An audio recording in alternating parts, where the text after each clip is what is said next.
So this is a non-inverting amplifier, and the reason it is non-inverting is that the input signal is connected to the non-inverting input of the op-amp, while the inverting input receives ground. It only receives this Vin because of the mirroring, because of the op-amp rules.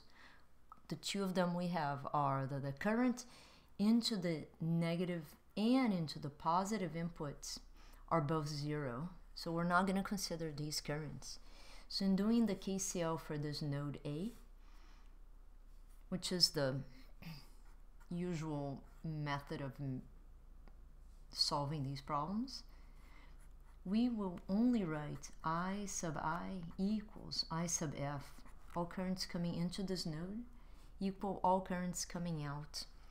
And then all we're going to do is write the Ohm's law for both of these currents, following the passive convention. So I sub I will be 0 minus VA, but VA is Vin.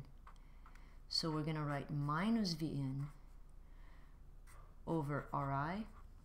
The same thing for the feedback current, which will be VA minus VO, but VA is Vn, so I'm going to write directly Vn divided by Rf.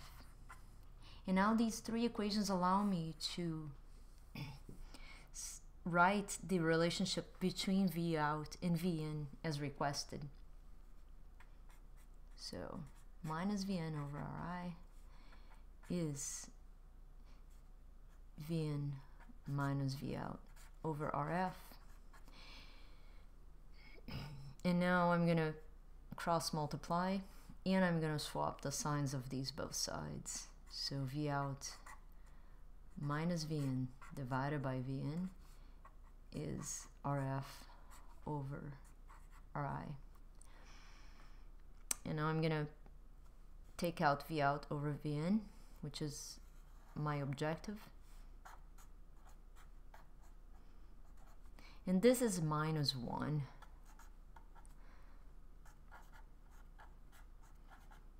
So this minus 1 will go on the other side as plus 1. And this is